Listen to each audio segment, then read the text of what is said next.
गुरु प्यारी सात संगत जी, राधा स्वामी जी।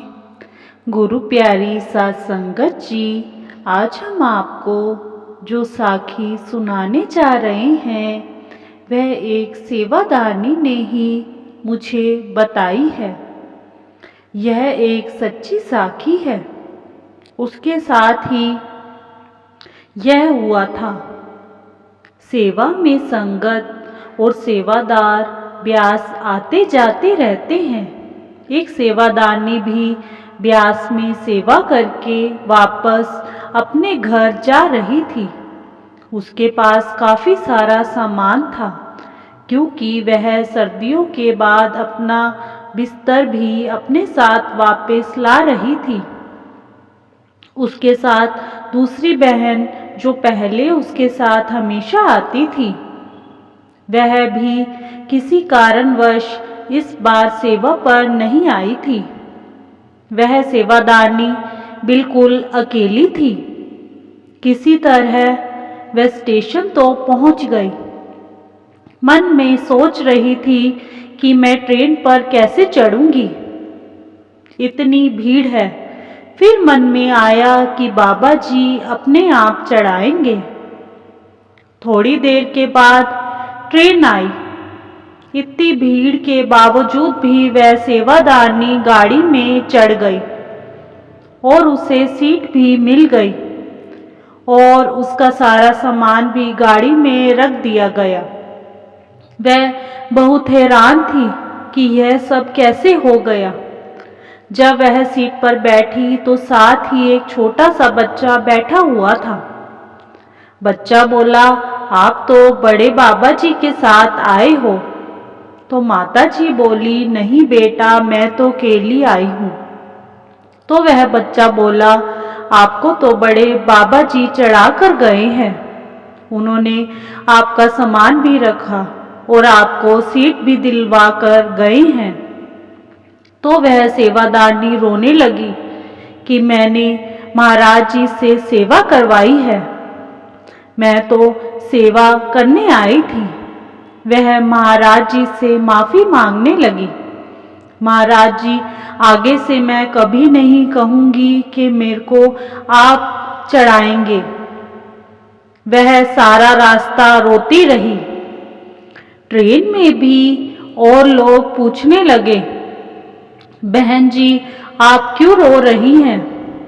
तो वह कहने लगी कि ऐसे ही मैंने मन में कह दिया था कि मेरे को महाराज जी आप चढ़ाएंगे। तो देखो, यह लड़का बता रहा है कि मेरे को चढ़ाने बड़े महाराज जी खुद आए हैं। मैं सेवा करने आई थी या करवाने आई थी, इसीलिए मेरे को रोना आ रहा है। जब वह घर आई तब भी रो रो कर सबको यही बता रही थी कि मेरे को छोड़ने महाराज जी आए थे। तो उसके पति ने कहा, हमारी बेटी आती है, मैं भी उसको स्टेशन या बस स्टैंड पर छोड़कर आता हूँ। तो महाराज जी भी तुझे छोड़ने स्टेशन तक आ गए और गाड़ी में बिठाकर चले गए। वह हमारे मन की बात जानते हैं और उन्होंने अपने पिता होने का फर्ज निभाया है। वह फिर रोने लगी कि उस बच्चे को तो महाराज जी के दर्शन हो गए, पर मेरे को उनके दर्शन नहीं हुए। और बार बार हाथ जोड़कर महाराज जी से माफ़ी मांगने लगी कि महाराज जी मेरे को माफ़ कर दो। मैं आगे से कभी नहीं कहूँगी कि मेरे को आप चढ़ा कर आओ। मैं सेवा करने गई थी या करवाने गई थी। बाबा जी यह तो सब आप जानते ही हैं। महाराज जी तो हमारे अंदर हैं और हमारे मन की बात जानते हैं।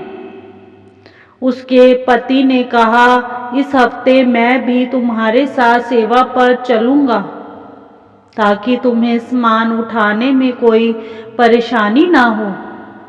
फिर वह दोनों अगले हफ्ते भंडारे पर जाने की तैयारी करने लगे।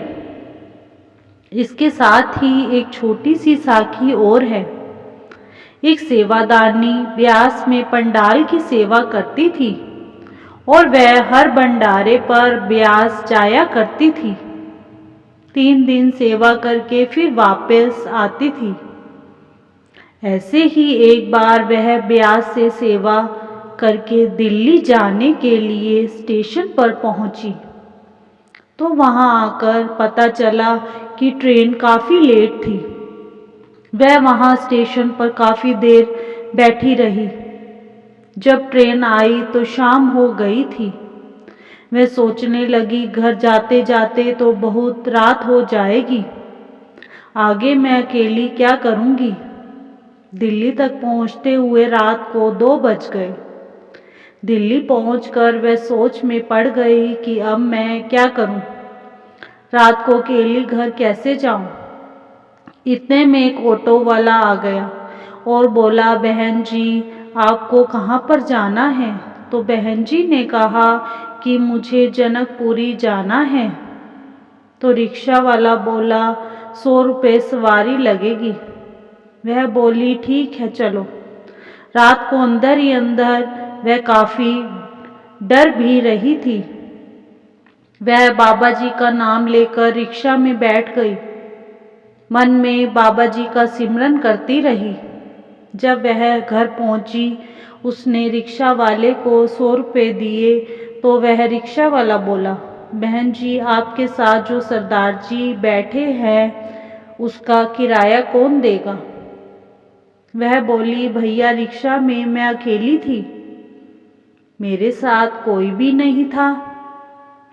रिक्शा वाला भाई बोला, सफ़ेद कपड़े, सफ़ेद दाढ़ी और सफ़ेद पगड़ी वाला सरदार आपके साथ बैठा था, मैं झूठ थोड़ी बोल रहा हूँ।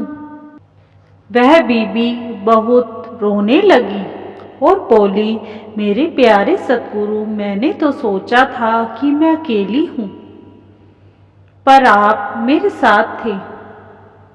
मैं आपका जितना शुक्र करूं थोड़ा है।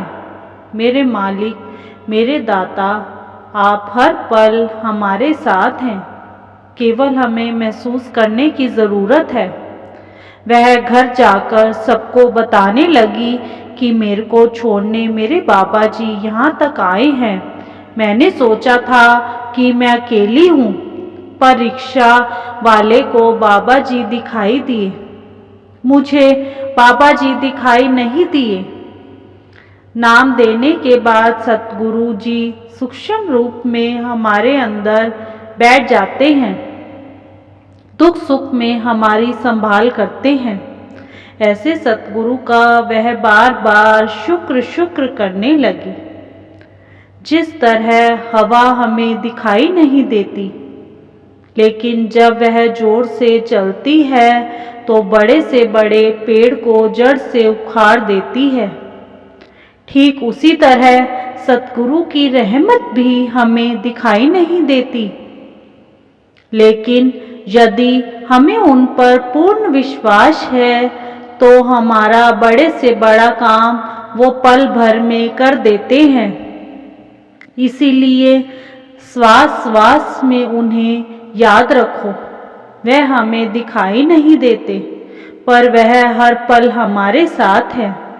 इसी के साथ इजाज़त चाहते हैं। कल मिलेंगे एक नई साखी के साथ। तब तक के लिए राधा स्वामी जी।